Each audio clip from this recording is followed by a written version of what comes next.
If someone murdered your daughter and unborn grandchild, would you be able to forgive that person? Would you let that person see or talk to your only surviving grandchild?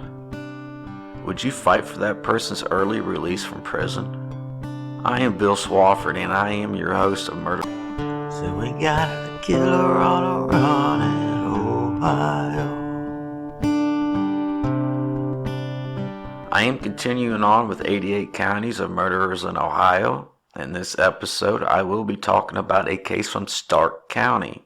That is spelled S-T-A-R. Stark County is in the northeastern part of Ohio, maybe an hour from the Pennsylvania state line. Cities like Canton, Beach City, North Canton, and Hartville are some of the cities that make up Stark County. I am going to talk about the city of Canton and Lake Township. Both are in Stark County. Canton and its metro area is the 8th largest city in Ohio. Canton's population, though, has been on a steady decrease for the past few years. The city of Canton is known for being the city of the National Football League Hall of Fame. Also, William McKinley, the 25th President of the United States, spent most of his life in Canton, Ohio, and is buried there. Lake Township has a population of around 30,000 people. It became a township back in the year of 1816. Stark County has a lot more to it than just farmland and small towns. So why did Stark County receive nationwide media attention back in 2007? It all started with the disappearance of a 26-year-old pregnant woman from Lake Township. Jessie Davis was a 26-year-old single parent of a 2-year-old boy named Blake. Jessie was also 9 months pregnant. Jessie and her son had a home in Lake Township. Jessie is white with long brown hair and a big smile. Jessie was in a relationship with a 30-year-old black man named Bobby Cutts. His last name is spelled C-U-T-T-S. Bobby was a Canton police officer. Bobby is also Blake's dad and possibly the father of Jessie's unborn child. On June 15, 2007, Patty Porter called law enforcement to report that her daughter, 26-year-old Jessie Davis, was missing from her Lake Township home. Patty had gone over to her daughter's home to find that her daughter, Jessie, wasn't there. Jessie's 2-year-old son, Blake, was home alone. There were some things that pointed to something not being right. A bottle of bleach had been spilled on the floor. Some of the furniture had been damaged and overturned. It did not make sense. Patty said that her grandson Blake was saying things like, "Mommy broke the table," and "Mommy's in the rug." The phrase "Mommy's in the rug," why would any 2-year-old say something like this? That right there caught people's attention. Jessie's home is a 2-story home, and at this point I am not sure how far Patty had gone into the home. Patty had last seen her daughter 2 days before Jessie's disappearance. A search would start for Jessie Davis, who was 1 week away from her full-term pregnancy. Law enforcement found out that Jessie was last seen at a local grocery store called Acme Fresh Market. There is video footage of Jessie in the store with her son Blake. Law enforcement had to figure out what could have possibly happened to Jessie. At this point, this was just a missing person situation, with the possibility of it being a whole lot more than that. Apparently, Jessie was the type of mom that just wouldn't leave her son alone. June 16th and the 17th, the following days after Jessie was reported missing, Patty, Jessie's mom, some other enforcement searched around where Jessie lived, but could find nothing that would lead them to Jessie. Law enforcement did interview people about the disappearance of Jessie Davis. Bobby was never considered a suspect for the disappearance of Jessie. The fact that Bobby was never looked at as a suspect for at least the first couple of days surprises me.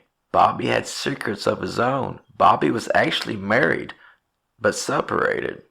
And it also is said that at this time, Bobby could have been dating up to 6 different women. So why didn't law enforcement look farther into Bobby, a Canton police officer, from day one? Boyfriends and ex-boyfriends are usually on the top of the suspect list till proven otherwise.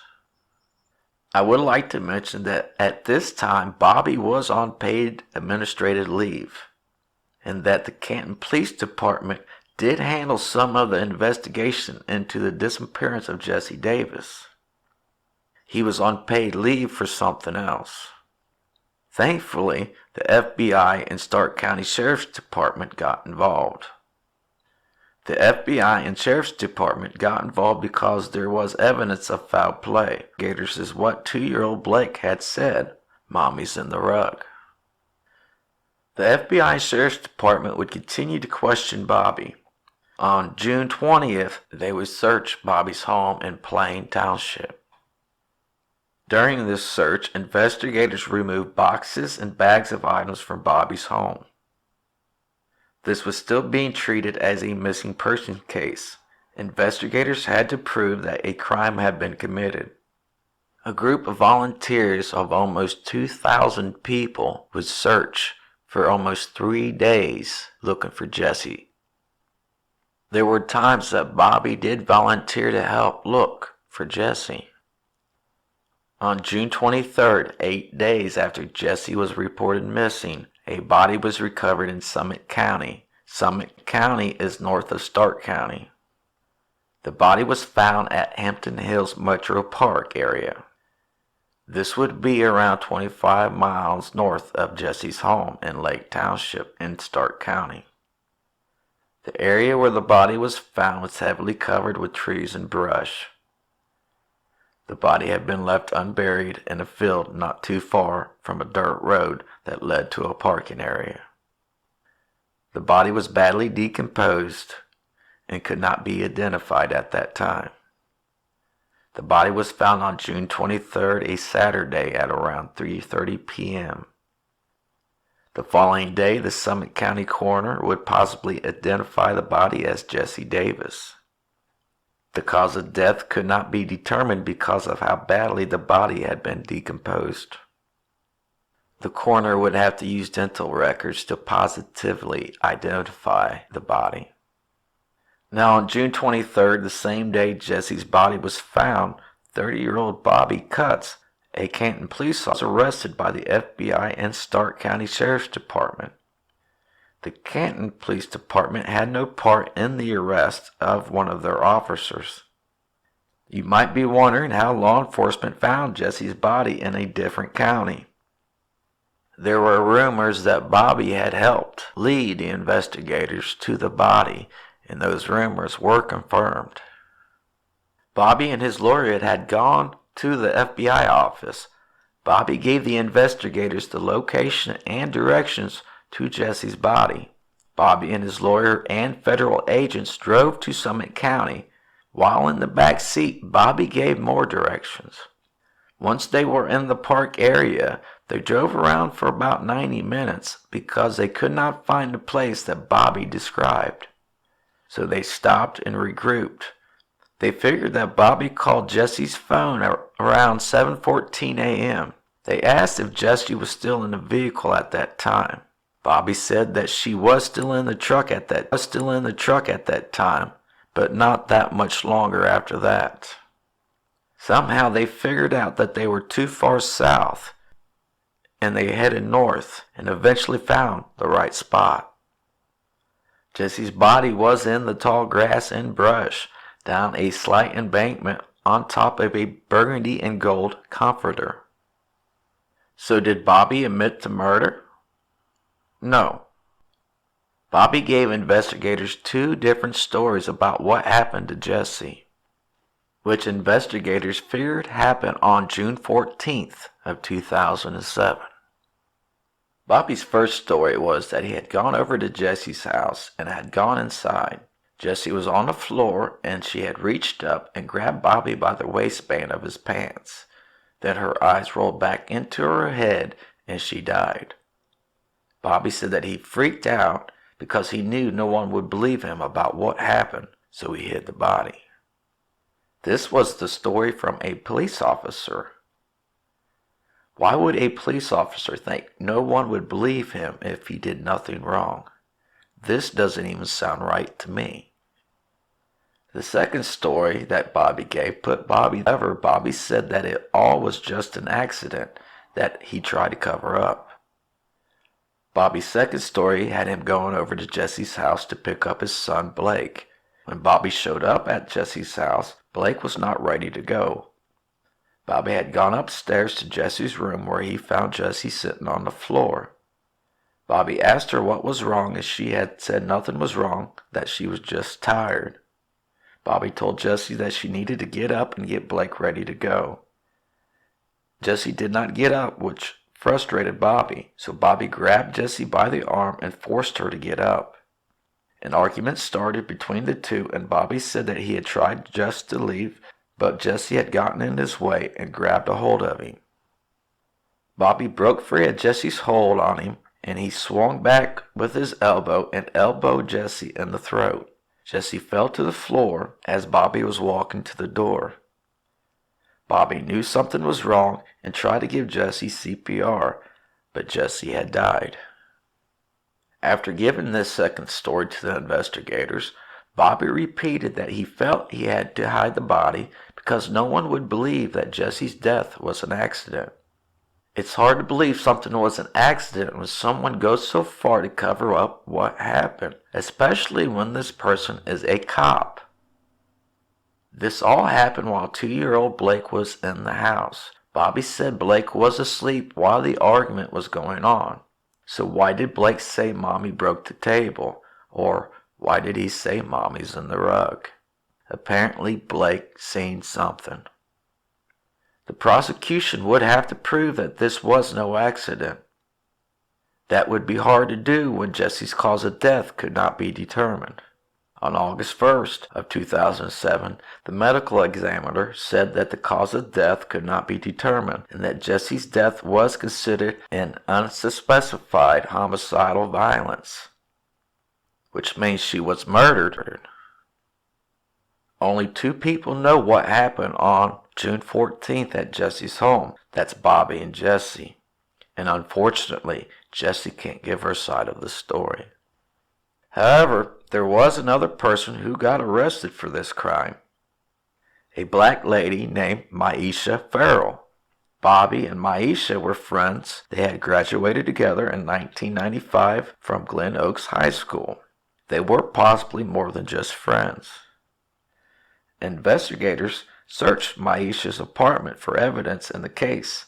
They looked for things like a cell phone, bed sheets, and cleaning supplies. Things were removed from Maisha's apartment. You might be wondering what was Maisha's part in all of this.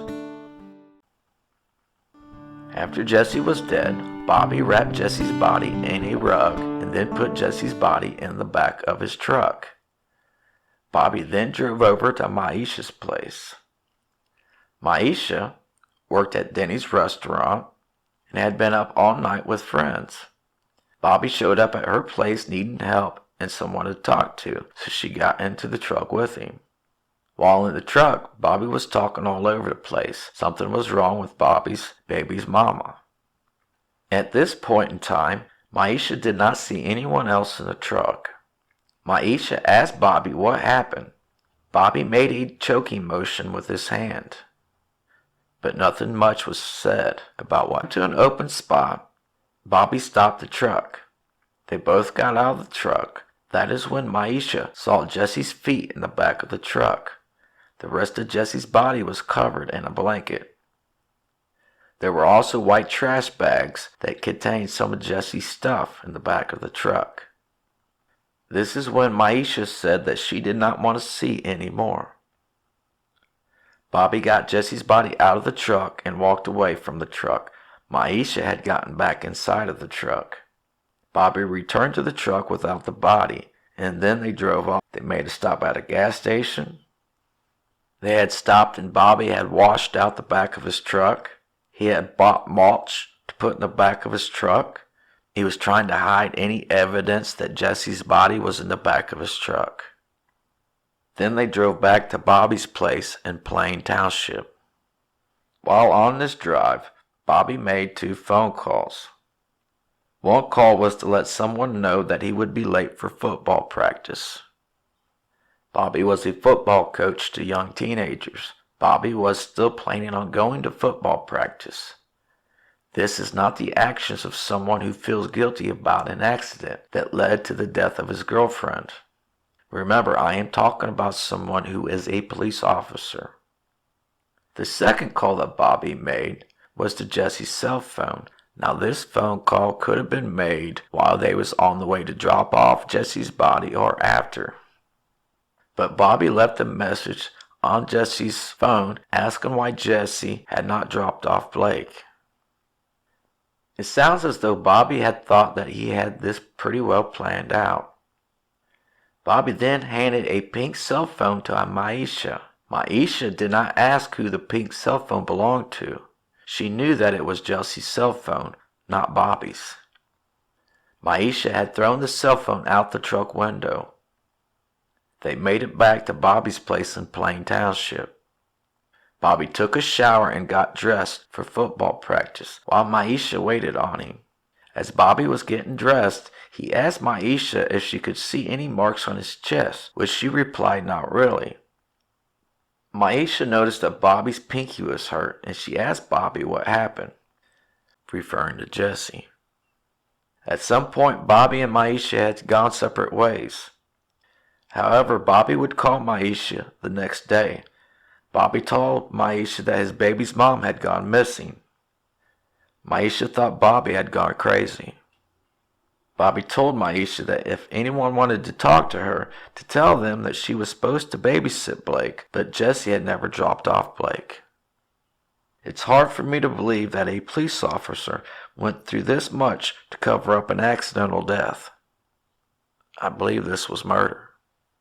I feel at one point that Bobby actually believed that he could possibly get away with this. Bobby was charged with 2 counts of murder, one charge for Jessie and the other charge for the unborn baby. An autopsy report revealed that the fetus was still inside of Jessie. Bobby's bail was set at $5 million. Prosecution said that they would be going for the death sentence if convicted.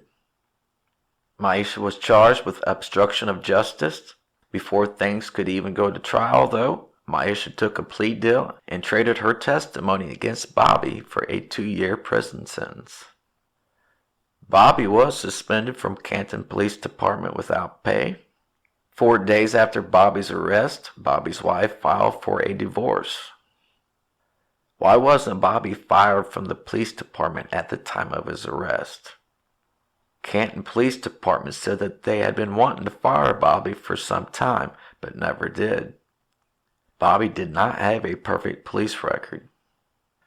Bobby started with the Canton Police Department in 2000. By 2003, Bobby was already mixed up in some trouble. A drug raid was conducted on a place that belonged to Bobby's cousin, who was a known drug dealer.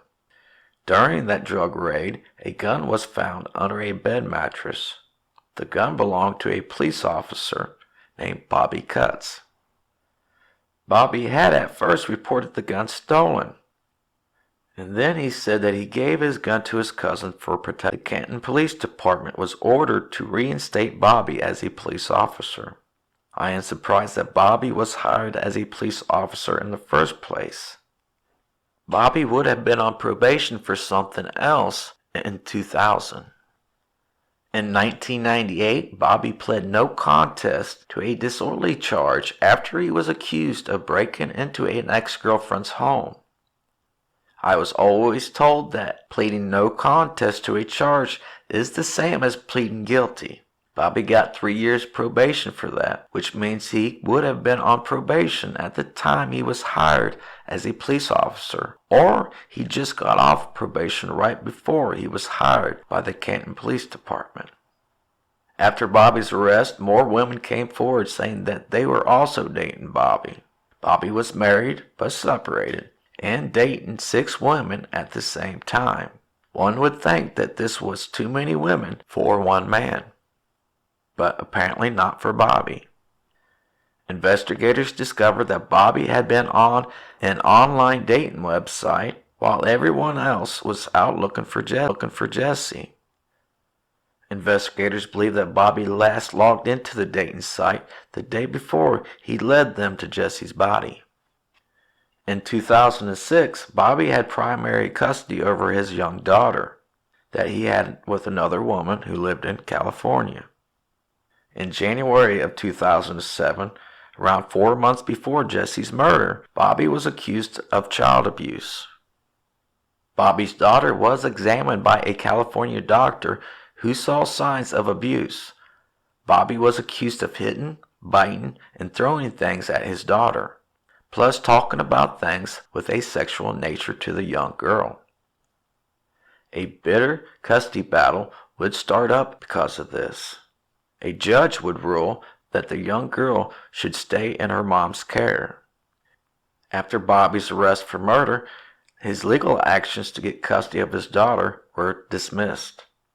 Some of Bobby's ex-girlfriends come forward to say that Bobby was not a good person. People were afraid to go to law enforcement about Bobby for 2 reasons. At times he could be a violent person, and there was the fact that he was a police officer. One thing prosecutors wanted to prove is that Bobby did not want to pay more child. Jessie's unborn child was possibly Bobby's baby. Bobby already had 3 kids that he was paying child support on. Bobby was paying a couple of $1,000s a month in child support. And it said that he was already in debt, even though he worked 2 jobs. Bobby did go to trial on February the 8th of 2008, where he faced murder charges. Prosecution did not believe that what happened to Jessie was an accident. They don't take someone to trial seeking the death penalty over an accident. Jessie did not deserve to die. Even if it was an accident, Jessie did not deserve for her body to be packed up into a truck and dumped into a park like trash. At the trial, Bobby did take the stand. Bobby was asked why he didn't just get his son ready. Bobby said because they had a routine. Jessie would get Blake ready while he put the car seat into the truck. Prosecution also asked Bobby why he didn't call anyone for help. Bobby said he didn't know how to work Jessie's cell phone, and both of his cell phones were in his truck. Bobby said that he did what he did afterwards to feel normal, and that he hoped that it didn't really happen. On February the 15th, Bobby Cutts, a Canton police officer, was convicted for the murder of Jessie Davis and her unborn child. It would then be up to a jury if Bobby gets the death penalty. On February the 27th, the jury refused to give Bobby the death penalty. Bobby was sentenced to life in prison. Bobby won't be eligible for parole till he serves 57 years of his life sentence. Some of Bobby's family attended Jessie's funeral, but Blake did not. Jessie's family thought it would be too much for the young child. On December 15th, 2008, it was ordered that her 2-year sentence. She was then put on 3 years of probation. If Maisha was telling the truth about her part in all this, then I believe it was the right thing to do to release her from prison. She didn't have anything to do with the death of Jessie. She actually didn't have anything to do with getting rid of Jessie's body. She did throw the cell phone out the window. And there is the fact that she did not report it to law enforcement. I don't think the things that she did wrong deserves a whole bunch of prison time. Bobby was first sent to Toledo Correctional Institution, where it is said that Bobby was a model prisoner. Bobby even helped prevent another inmate from committing suicide. There was an appeal on Bobby's behalf. In 2010, the U.S. Supreme Court refused to hear the murder conviction appeal for Bobby. Bobby's lawyers say that the trial should have taken place somewhere else other than Stark County, because it was a high-profile trial. I believe a trial like this, where a police officer is involved, would be a high-profile trial wherever this trial would have taken place. At some point, Bobby would be moved to another correctional institution. Now, here's the thing about all this. Patty Porter, Jessie's mom, says she forgives Bobby, and she's trying to help Bobby get an early release from prison. Patty has already convinced the prison to let Bobby's son Blake send letters to Bobby. She is also trying to get the prison officials to let Bobby see Blake behind bars. I don't understand this. After everything that's been known about Bobby Cutts, she is trying to get that child to see Bobby behind bars. If something like that happened to my daughter and an unborn child, there is no way that would happen. There would be no forgiveness. After everything I've discussed with this case, that is the one thing that baffles me. That is the one thing that I cannot wrap my mind around. Why would you want this man to see the only surviving child of his murder victim? I could be wrong altogether, and Patty could be doing the right thing by her grandson. I am Bill Swafford, and I have been your host for this episode of Murderers in Ohio. Please subscribe to the podcast and like, share, and rate. It does help out the podcast and myself. The podcast Murderers in Ohio and music was put together and performed by William Swafford. If you want to check out another great podcast that is hosted by me, Bill Swafford, then check out Cold Ohio, available on Apple, Spotify, and Google Podcasts. Cold Ohio talks about cold cases from all over the state of Ohio. So check out Cold Ohio anywhere you get your podcast. We got the devil on the road.